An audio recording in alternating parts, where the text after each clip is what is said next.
I want to welcome you to Something to Talk About at the Bainbridge Island Senior Community Center. Something to Talk About is a regular program here. We meet Monday, Wednesday, and Friday, and other times on a whim. And we are grateful for Fieldstone Memory Care and Fieldstone Communities of Bainbridge Island, which sponsor these programs. Fieldstone is currently offering memory care. They're in the process of constructing assisted and independent living up on Rolling Bay, and they have day stay and respite programs. To learn more or to schedule a tour, call 360-689-4314. I'd also like to acknowledge that we are meeting on the ancestral homelands of the Coast Salish people, specifically the Suquamish tribe, the people of the clear salt water, who have taking care of these lands and waters since time immemorial, and we are grateful for their hospitality and we honor them. Thanks for coming to number 5 in our stamped book group series. I hope that you are finding these conversations thoughtful and stimulating. A few ground rules, we've repeated them, I'm going to repeat them now. Be curious, listen to understand, be respectful, no crosstalk or interrupting, and share the air. So try to limit your comments. You'll get another chance to come around again a little later in the conversation so that we can let everybody have a chance to weigh in, and we don't have any long lectures. The lectures we're going to be discussing are the ones that maybe we have been enjoying in the book, Stamped from the Beginning. No, Stamped, the remix, Racism, Antiracism, and You, which is a remix of Stamped from the Beginning by Ibram Kendi. So with us to help with the coordinating is Ann Lovejoy. Thank you, Ann, so much for all Reed, it's a pleasure. Thank you. This is great stuff. One thing I do want to remind everybody, even before we get started, is we will have one more session that we're going to call a wrapping up session, or what's next. Because I think, you know, all these conversations have been really rich and great and stimulating and interesting, but I'd love to carry it a little further and talk about how we all might want to think, behave, act a little differently in the future, what we can do to be better anti-racists and so forth. So that session will be on the 27th, I want to say, is that correct? Monday, the 27th at 1:30. And again, it'll be a hybrid just like this one, in person and online. So to get us started, I was thinking about, depending on how old we are, and it looks like most of us are pretty much in the same general bracket. Cohort. Yeah, cohort. You know, a lot of the things we've been talking about in section 5 probably happened during our most impressionable years. And I'm just thinking about which events might have been the most powerful for any of you that are still like, that really played a role in your life and changed the way you thought or acted. So to remind you a little bit, this is when the Civil Rights Act, it kind of opens this section with the Civil Rights Act of 1964. There's a lot of discussion of Angela Davis, whose presentation in the media, if not in her own life, changed quite a bit over the years. It takes us right up through Black Lives Matter. So we were all here for part, if not all of that. And I'm wondering if you have any thoughts or perspectives on the experience of race in this country in your lifetime.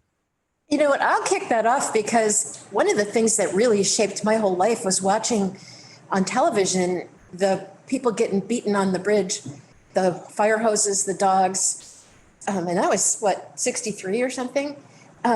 And so I was a kid, but it was really a huge wake up and shock to me that this was going on in my country, from a little New England village that conquered Massachusetts, where people were very proud of how cool and liberal and amazing they were. It was like really astonishing. Sheila, it looked like you had your hand up. Did you want to say something? Yeah, I did. Thanks, Ann. In the same era, I was in Stevens Point, Wisconsin, a mother of 2 and married. And my husband was with the university. And we were members of the Frame Memorial Presbyterian Church, a lovely progressive church. And Angela Davis situation came up. and half of the members of our church walked out. It was, I still remember that so well, including the judge of the local court judge, Bob Jenkins. I'll remember that well because he was a good friend of ours, he and his wife. And it was, some of them came back, but most of them did not. Tell me a little bit more about that. What was the Angela Davis situation in your church? She was a communist, and she was not thought of highly because of that. She had I think the event that probably brought it more than anything was the murder of the guy coming into the courtroom with a gun, and that she was there, and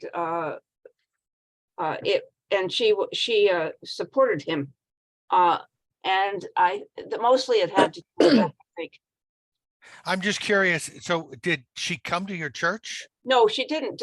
No, we were in Wisconsin, and she was in California, or New York, depending upon where she was at the time. I think she was in California. In fact, I'm sure she was, because that's where the courtroom was. And no, I was in the middle, literally in the middle of Wisconsin. She was not there. So right. So I'm just wondering, how did her political fate affect your church? Very good. So what happened was that the Senate, or the council, or the diaconate voted to approve of her what she was doing as a communist, but also as far as being in favor of what was going on with the situation out in California. And so we were in favor of, voted in favor of her actions. And that's when half the church walked out. Got it. Okay. So some division over the perception of some of these incidents, political incidents. Definitely, I remember in my family a lot of division, not unlike in some ways the things we've been living through the last couple of years, where people saw things dramatically differently, even though they seem to be the same events. Anyone else? Go ahead, Joe. Yeah, no, and I mean, I think that is a really interesting comment about Angela Davis that we heard from Sheila, because, and I'm curious as to whether Sheila or others think that the controversy around Angela Davis was primarily an expression of racism, or whether it was maybe more complex, given the many layers of sort of political currents that were sort of expressed in Angela Davis's career, right? I mean, as our host pointed out, I mean, as Kendi points out, I mean, she was a communist. She was, very radical around kind of, justifying perhaps sort of violence in opposition to oppression, right? I think I'm trying to be fair in saying that. And she was not necessarily embracing the Martin Luther King ethic of peaceful protests, civil disobedience, but nevertheless maintaining that peaceful demeanor. So there's so many things that may well have been controversial about her.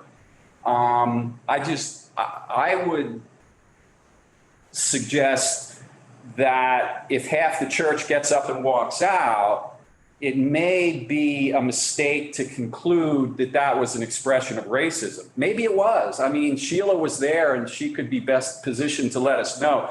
But there's so much going on with a response to oppression that she represented. And in so many interesting ways, that is exactly analogous to what Kendi represents today. He is responding to something that I don't think any person of goodwill would deny is real, which is a long history of brutal racism in this country. But what's controversial about him, just like what was controversial about Angela Davis, is the specifics of what is the appropriate response.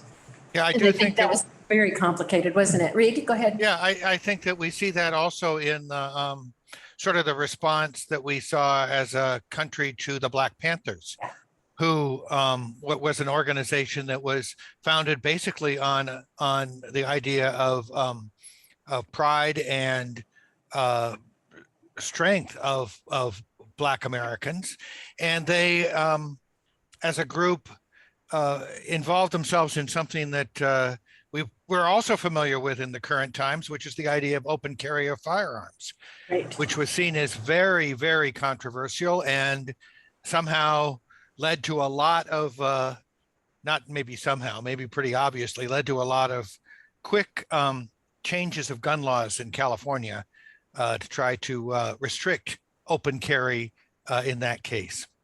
So yeah, I think that there's a lot woven into these discussions. Certainly, you know, there are words like communism and ideas like active response to oppression that might sort of be amplified or be mixed in with the idea of race. And that's, I think, something where this book is hoping to illustrate. Yes, Jane, you need to unmute yourself, please. And always remembering that she's female. She is she. And that is a big, she was outspoken, she was communist, she was radical, and she was a woman speaking out. And most of the Black Panther leaders were all men. I live in California, was living close to what the epicenter of the Black Panthers at that time. And the air was just permeated with this sense of revolt and rising up. And from my perspective, it got attention. If a large group, but like you were saying about open carry and everything else, if a large organization of African Americans today took up arms, there would be a lot of movement towards gun restriction now. But it was an interesting time to live through because the air was just permeated with the Black Panthers and the back and forth with, you know, they were doing a lot of good in the community with their breakfast and food programs, and there was violence and anger. Sheila? Yeah, I just want to respond to the question about the reasoning why. I would say it probably had very little to do with racism. If at least if it was there, obviously, probably under the surface. But the main reason was because of her stances, because of her outspokenness. I don't remember so much that because she was a woman. The reason I say that is because of the makeup of the church. The 70% of the church had people who were professors from the college. Or families thereof. So I think it was more of what she stood for and what she was saying that brought that to a head. I feel like the presentation of Angela Davis in Stamped and Malcolm X as well gave a more complex, to use Joe's word, representation of sort of what they were up to. Did any of you find that to be true? Pull your mic over. I was going to switch to a little different, couple different topics.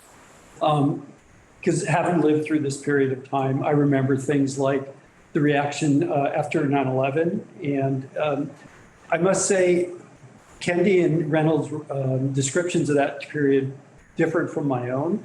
They accused him of anti-Islamic rhetoric after 9/11. President Bush, excuse me. And I remember within days after 9/11, him speaking and saying that Islam was a religion of peace and trying to tamp down the very strong anti-Muslim sentiment that was going on in the country. And he spoke up for that many times over the next few months, trying to say that, you know, we don't have an issue with Islam or Muslims. We are after the terrorists. And I was not a fan of the invasion of Iraq, and I was out there protesting in the streets. But their representation of this is him stoking rhetoric against Muslims, I think was really a misrepresentation. And the other one was around the war on drugs.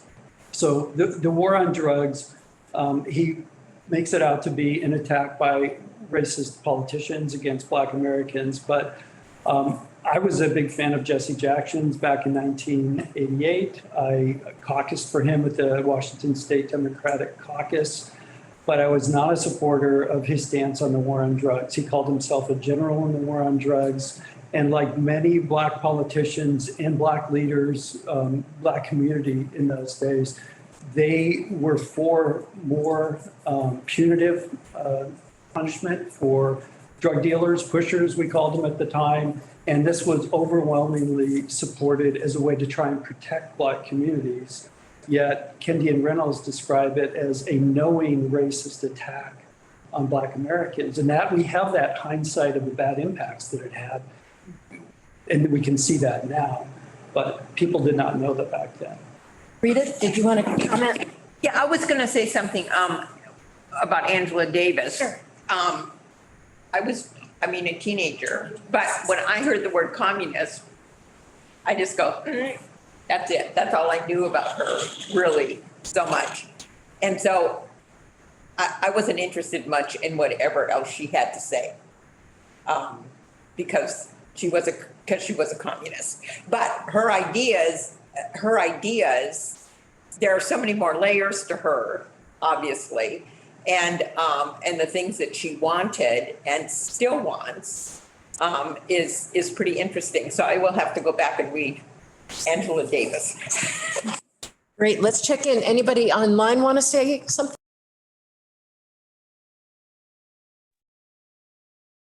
Okay, Joe, go again. I just wanted to touch on the point that Reese and I think it was Jane raised about the Black Panthers, which is also a really interesting response to racism in the United States in that period.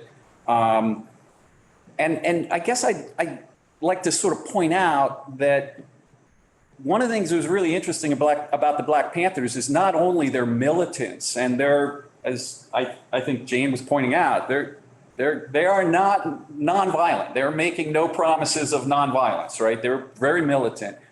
But they were very decidedly segregationist in many respects, okay? They were a group that was determined to like, hey, we don't, we're gonna build, a Black community, and it's gonna be one that takes care of our people. I mean, that's the kind of language and rhetoric they'd use.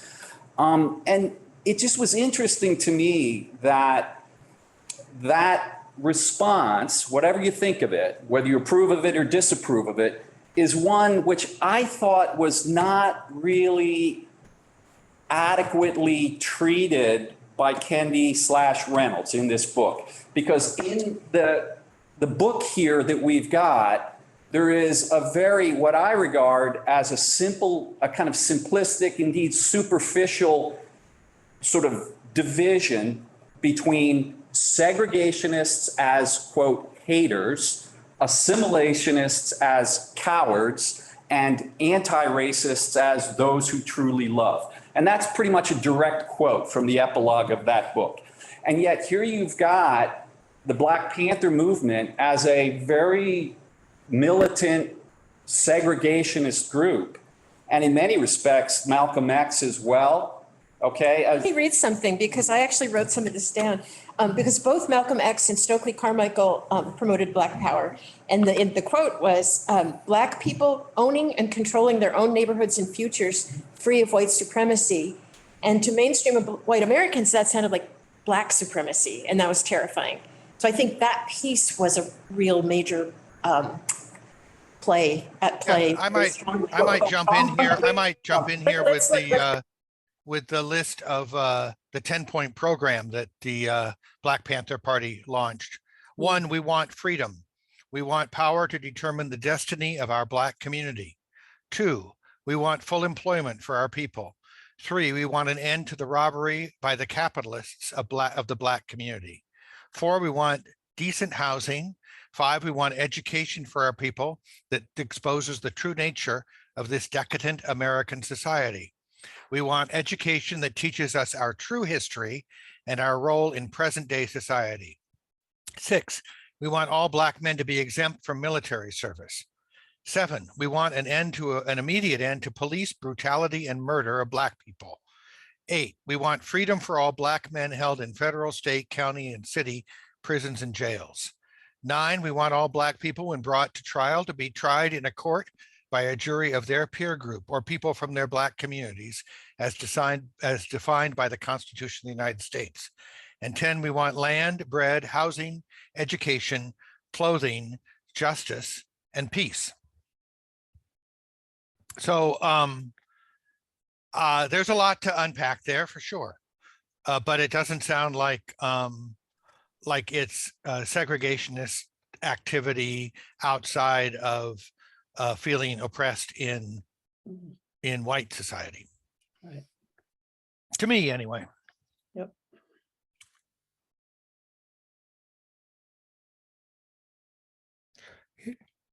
Good morning, Reed. Hello, Robert. Hey, Do you mind turning on your camera? I don't think I'm presentable this morning. Okay. I'm gonna leave it like that. Okay, Is that- that's fine. Thank you. Is that suitable? So I wanted to say, just to follow up on the discussion, this person here, whoever this guy is that's talking, has diametrically opposed remembrances to what my remembrances were of that era. I think Angela Davis was close to a saint in the way that she was able to present her point of view in complementary to the Martin Luther King message. So in terms of your, in terms of what you opened us up with what were we of a certain age impressed by the events that happened in the 1960s, I remember almost to the day what happened with the bombing of the church in September 16th, 1963. I couldn't believe it. I just couldn't believe that something like that was happening to children. And I wasn't much more than a child myself. I think I was 12 or something, 12 or 13. I didn't understand, I really did not understand the violence of the dogs with Bull Connor at the Selma March. I mean, that was,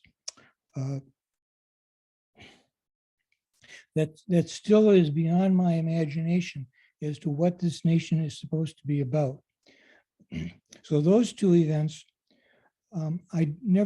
that the book helped me understand the chronology of those two events that happened in September of 63.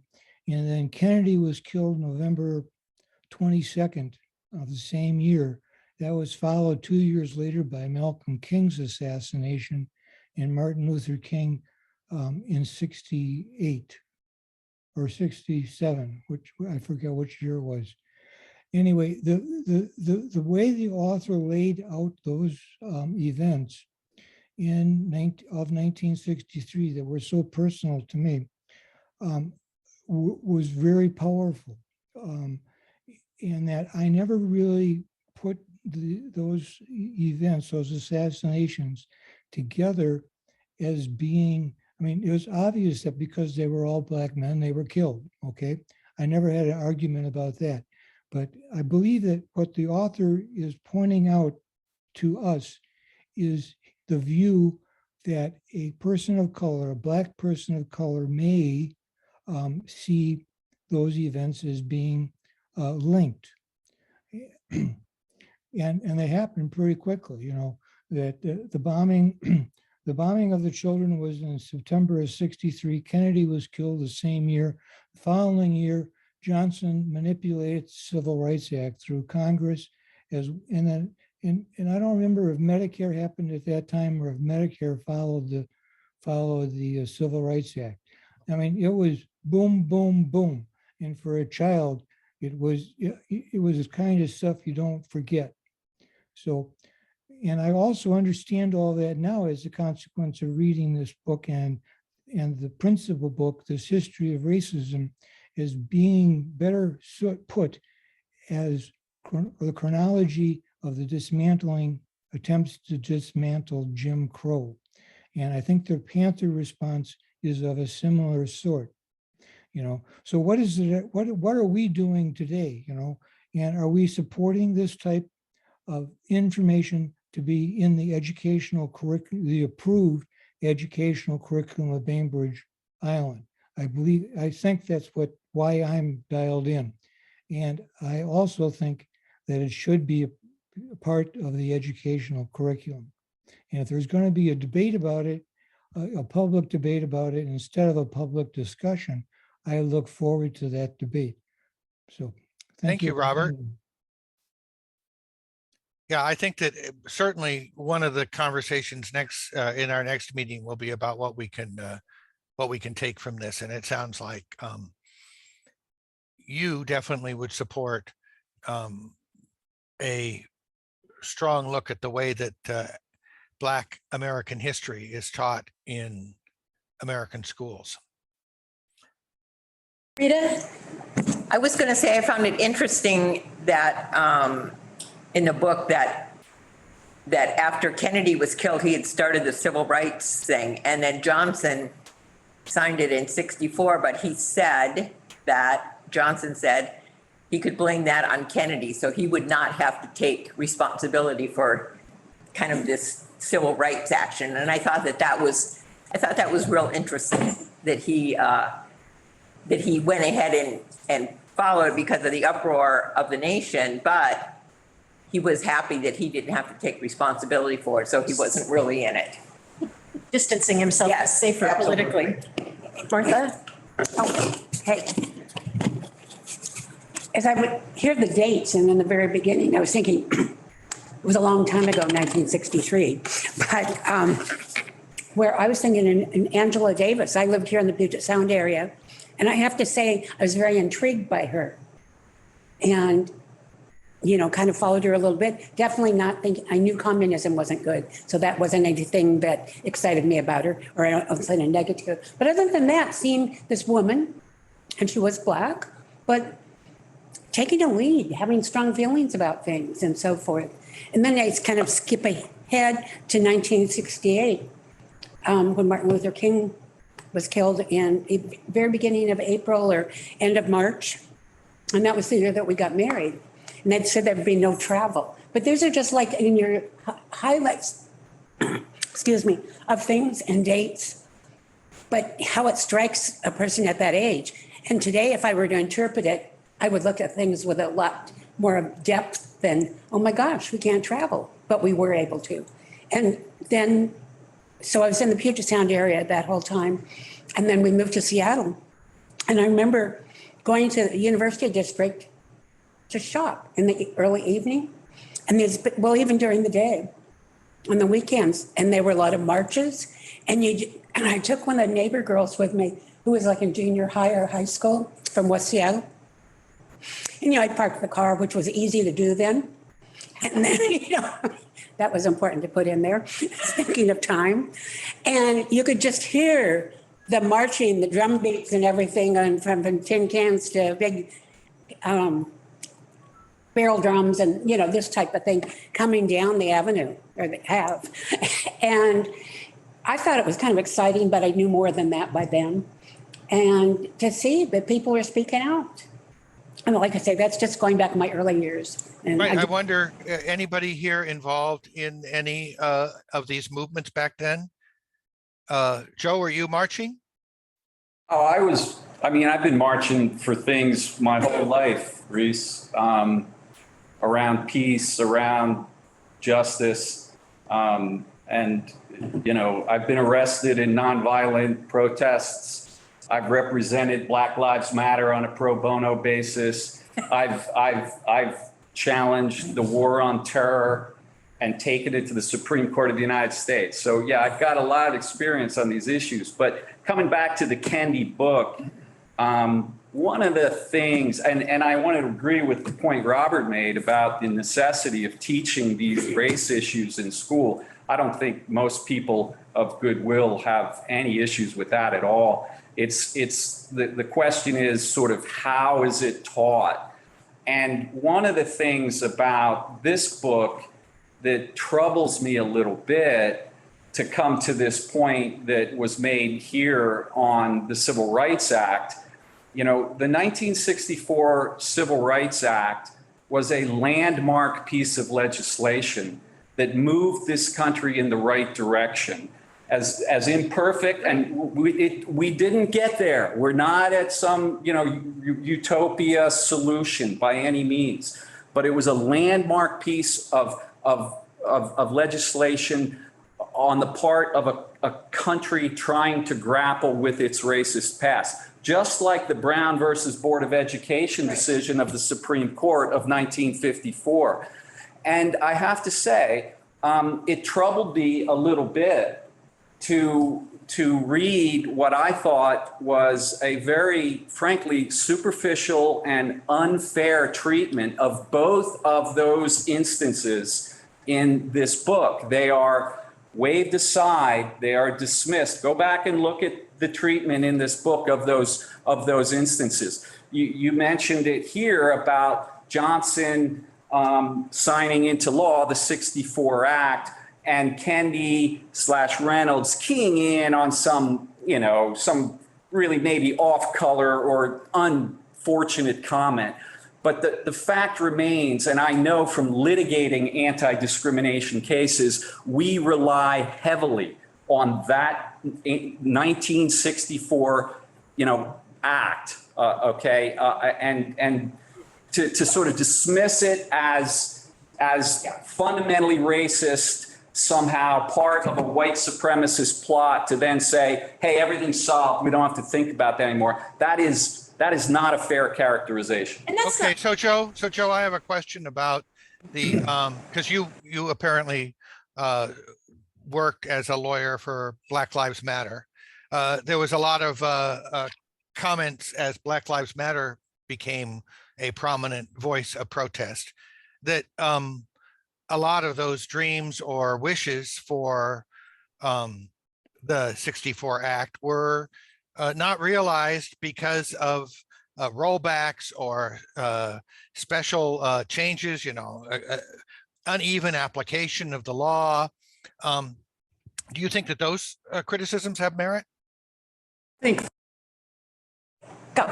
Oh, I certainly, as I tried to say, Reese, there's no doubt that we've got a long way to go. You know, we are on a road to try to get to a sort of just society where everyone is treated with respect and consideration and courtesy. Okay, and I'm not for a second trying to suggest that we're there. We're not there. Okay, but this would be a very different country if those pieces of legislation were not enacted. They were major political successes, and they put in place anti-discrimination law that is used every day. And I've litigated these cases. They are used every day to challenge instances of racism in employment or in admissions or in the economic field as a whole. So it's not, we're not done, but they are important stepping stones, and they should not be disparaged the way I think Kendi disparages them. So I Okay, didn't- go ahead. It looks like Rita and then Brian. okay. I was Thank going you. to say, I think that the 64 civil rights legislation was absolutely, that's not what I was saying. No, I wasn't saying you said that. But what I'm saying is that it is amazing. I'm reading a book called Kennedy and King, and it's about King going to Kennedy to try to get this legislation at least started. And it's pretty amazing, even today, the stuff that goes on that we don't know behind closed doors to get certain things done. And I just find it interesting that you've got politicians and you've got other people who are out there doing this, and yet underneath some of this, they are absolutely undermining it. That is my take on that. Yeah, I thought that Kendi Reynolds were a bit dismissive of Johnson and the accomplishment of the 1964 Civil Rights Act.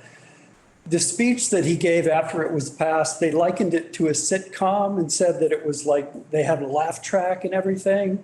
Yeah, go back and read that section. And I thought it was really insulting, something that was a huge step forward. And he did sort of dismiss it as that it wasn't really going to have that much of an impact. And they did something similar with the Brown versus Board of Education decision. You know, he points out that, well, this is the assumption that Black students couldn't have good schools. Well, it was actually a reaction to the reality that they didn't have good schools. And he said that they could only do well if they were around smart white kids or something to that effect. And it was the pivotal legal decision that allowed us to get rid of Jim Crow. So it was much bigger than just education as well. Brown versus Board of Education. And Kendi and Reynolds seemed to dismiss every major step forward legally towards justice for Black Americans as not that important or really had racist motives. Well, don't you wonder why? Like, from a Black perspective, those things are not they have not been as successful as they are to. They have not Could you move a microphone towards yourself, Ann? They have not been as successful as we would all like it to do. And as Joe said, we've got a long way to go.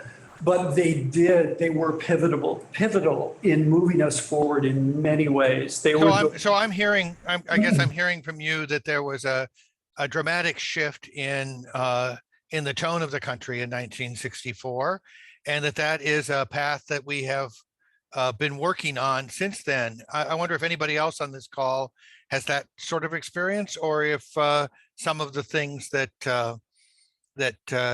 Reynolds, speaking as a remixer of Kendi, said resonated with you or not.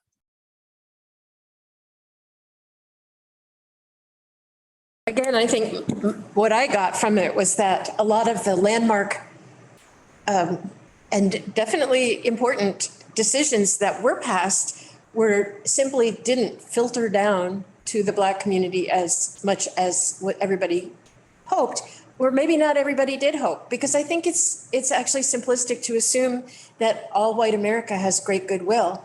And I think Rita is quite right that a lot of stuff gets done out of sight of the public, and we know that perfectly well. I mean, look at January 6th, right? I think we're all quite aware that politics is extremely complicated and not particularly noble, but that people are trying their best, but their best may not be very good. I know that what Robert said earlier about the idea that if you see after a powerful event like the Civil Rights Act or the Voting Rights Act, you see a number of the leaders who helped make that come about assassinated. It seems you might very well think, as a Black American, that there's a little backlash going on there. I'm sorry, Sheila, go ahead. Yeah, I just was going to comment that at this time, what I'm recalling now, sitting in my den with my family and watching TV, and what did we see? We did see some of this. We certainly saw the Bull Connor stuff. I remember that really well, but I also remember seeing hours and hours and hours of Vietnam War. I mean, and we were right there. So, I mean, I remember being thinking about and talking about was the Vietnam War, because that's the one that I walked in. My son, who is now 60, said to me the other day, he said, I think I was the youngest person on the FBI list because he was in the stroller in front of me. And every one of these marches up in Stevens Point, Wisconsin, which was not the hotbed of Madison, but it was close to it. And it was just, so I think it was more Vietnam that I recall of that time period. I remember the people of the assassinations. I certainly remember that. Oh, desperately remember that. And Martin Luther King Jr. was a opponent of the war. Yep. Yep. Well, So that- nationally, there was a lot of pushback to that whole protest years thing, the civil rights, the Poor People's Campaign, Vietnam War, women's rights, student rights. Oh, my God. And I think a lot of people felt like there was just too much protesting, too much shift, too much too fast. And I think that really has been underestimated, that how much of a sea anchor that protest has been, that whether it's been stated or not, there's just been a lot of resentment about needing to change. And I think that's still pretty much alive in our culture. Yeah, I feel like we've been in a period very recently where there's been a lot of tumult in our culture about what is to change, what isn't to change, what are we losing, what are we gaining, and so some of those feelings that I remember growing up, I felt a lot in the last couple of years. One of the questions you raised in when we were talking, when we were getting ready for this, Anne, was that the Obama administration, Obama being the first African-American president, was elected for 2 terms. Based on what, on your impressions now, of course, we don't know what would have happened, but do you think that Obama could have been elected to a 3rd term? Oh, yeah. Just, I mean, Reese, you're aware that there's a constitutional amendment that prevents elections with 3rd term, Yes, right? No, I'm not. Yeah, I'm Okay. not talking. I said So- there is a constitutional amendment. Yeah. My question was, Okay. if there he were had no, run if in there were no, 2016, my guess is he probably would have succeeded in getting elected to a 3rd term. I think so too. I think he probably was a better candidate and less objectionable than Hillary Clinton in 2016 in what turned out to be a very, very close race, where she, after all, did get more popular votes than Donald Trump. So I mean, that the 2 elections of Barack Obama, again, I think are cause for a guarded optimism Right. on the part of like the path we were on. Okay. And what's troubling to me, actually saddening to me, is to see over the years, the last 8 years or so, I'm of the view that race relations in this country are trending in the wrong direction rather than trending in the right direction. I thought they were trending in the right direction in 2008 when Barack Obama voted for him in 2008. Okay, and then he gets reelected, and there's reason for optimism. Unfortunately, the trending in the wrong direction has a lot of complex causes. And I don't think Anne's wrong when she says there may be a backlash. What I'm suggesting to the people who read this book is that we can do better than this. This is material that needs to be taught, but it is a kind of polemical, very skewed account in a direction that goes under the title anti-racism, okay? And anti-racism, again, from the Kendi perspective, is the remedy for past discrimination is present discrimination. We need to adopt a, color sort of preference.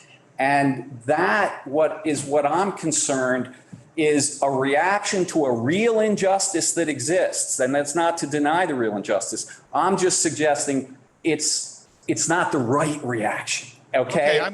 Joe, I'm gonna ask you, thank you for that. I'm gonna ask you just to step down from the soapbox for a minute and see if there's anyone else who had a different, Brian, did you have a different response to what Joe was saying? No, not necessarily what Joe was saying, but he brought up Barack Obama, and I was thinking back to Kendi Reynolds' treatment of Barack Obama. And as I recall, he accuses him of jumping headfirst into assimilation in the worst way. And I don't know what he's talking about. He makes similar accusations against Martin Luther King of having assimilationist thought. He gives no examples of this. He makes assimilist accusations against Clarence Thomas. He doesn't give any examples of this. And then later in the book, he accuses assimilationists of being cowards. So I'm wondering if students who read this book will come away with the impression that Martin Luther King, Barack Obama, Clarence Thomas are cowards. Okay, so Brian, it sounds like you are sort of in agreement with Joe that this is a polemic that unfairly treats history. Is that's I what think I there's a heard? lot of cherry-picked information. To give you one other example, Malcolm X. So Malcolm X was a segregationist for much of his career. He wanted a portion of the United States where Black people could move before they went back to Africa. And Kendi and Reynolds don't mention that at all. Their portraits of Malcolm X and Angela Davis are extremely one-sided. And if you look at the biographies of those people, yes, Malcolm X did a lot for Black people in this country, and I acknowledge that, and I think it's great. My mom had the autobiography of Malcolm X on her bookshelf when I was a kid, and he really boosted the confidence of Black Americans, gave them pride of being Black. But he also did some things that anti-Semitism. He was a segregationist, and the picture painted and stamped is really one-sided. Okay, it does sound like you are in agreement. I wonder if anybody else had a different impression or takeaway from this than we're hearing right now from Joe and Brian, or maybe you'd like to. Anita would like to say something. Yes, I found the book really interesting, and I always kept in mind who this book was written for, and it's for young adults. So I didn't expect it to have every side and be complete in the history, but it's a great framework, I thought, to start. And I hope it will be taught in schools, but I hope it's not taught, this book is not the only book that is looked at, that then students are encouraged to, look deeper into the history and form their own opinions. Yes, so I guess that's enough for me to say. Okay, and Katie has a hand up. Hello. Thanks very much. I just wanted to say that in my reading of the book, I did not understand him to say that these people were, bad people or good people or anything. One of the best takeaways was that I think all of us are, assimilate. We all, do separatism. We all do all of those things. And they were just pointing out the times when some of these heroes that we just, a slam dunk, oh, they're perfect, or this perfect, legislation is not, and let's deconstruct that and let's see all the sides of things. And I think and I can trust that the school district, when they use this book, it is a talking point it's a launching point for wonderful, wonderful, discussions. And I think that that it might feel more painful to some people, race relations right now, but I think that there's a lot of healing going on as well. So that's just my comment. Thanks. Yeah, I know. I heard the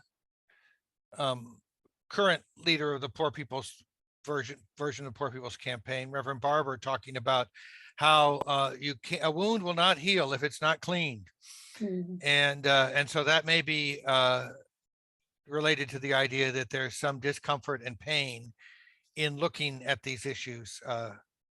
And I think critical thought is definitely something that is key to having these discussions. Thank you, Katie. I also kind of had the feeling that as a writer, I have sometimes indulged myself in kind of theatrical overstatement to make a point. And sometimes you're not, you're just being provocative in a sense, like, well, what do you really think about that? Have you ever thought about this side? And to some extent, talking to the kids, I know Jason Reynolds as the co-author here really made a point that he was competing with video games and cell phones and all kinds of other media, and that he felt like he was trying to make a book that would get kids to think and react. And to some extent saying, maybe, Dr. King wasn't a saint. Well, we know he wasn't a saint, but kids might not know that, and make them think a little deeper, look a little harder, look at more sources. And I think Rita, you said too, like looking at different contexts is really valuable for all of us. But I think it's so interesting to notice our own tender points. The places where it's hard for us to feel challenged, or the places where challenges feel dangerous or, uncomfortable, right? And for me, that happens a lot, and that's okay. But I think that's a big part of the work. It's like saying, I'm willing to be uncomfortable and look at the things that I find distressing to find out why. Does that make sense? I hope. Yeah. Yeah, I think it does. I think the idea that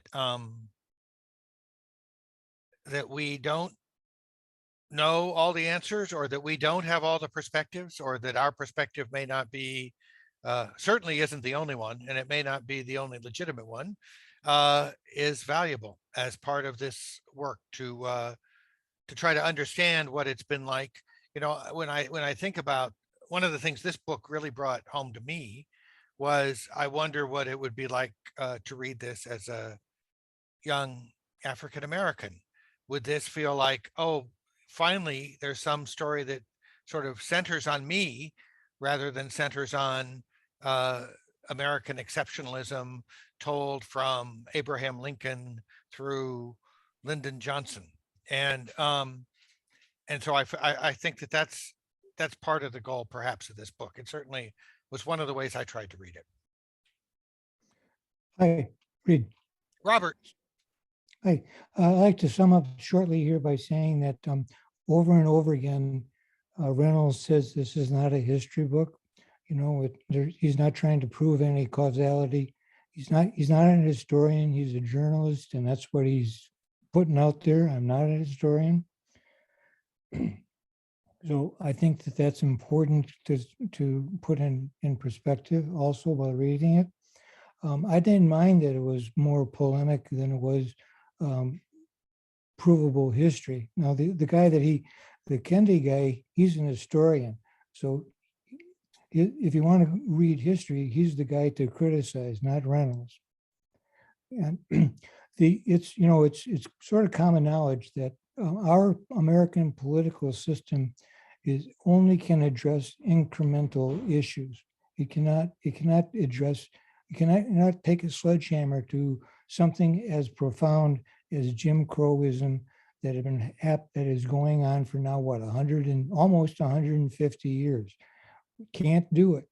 So I don't think incremental change is not the kind of thing to be advocating in these times when it's a danger for a Black African American family to send their child out on the streets without wondering if he's going to be shot because he is Black, either by some vigilante type of a person and or state authorized murder by the police. So I think it's a great book, and that it's a great book because it is provocative. Thanks. Thank you. Anyone who hasn't had a chance to talk yet that would like to? Martha, did you have one more thing? Oh, yes. Okay, this will be very brief. The two men that authored this book are 39 and 40 years old today. Not today, but currently. And so the things that we were talking about in the beginning and on and off through, they weren't alive for, which most of us either Zooming or sitting here were alive for. Just a little point of interest. But so they didn't experience those. It's only what they read or what they were told. So I want to thank you. As we said, we're going to get together again on the 27th. And our goal at that talk is that discussion is to talk about where we go from here, what kinds of things we can do to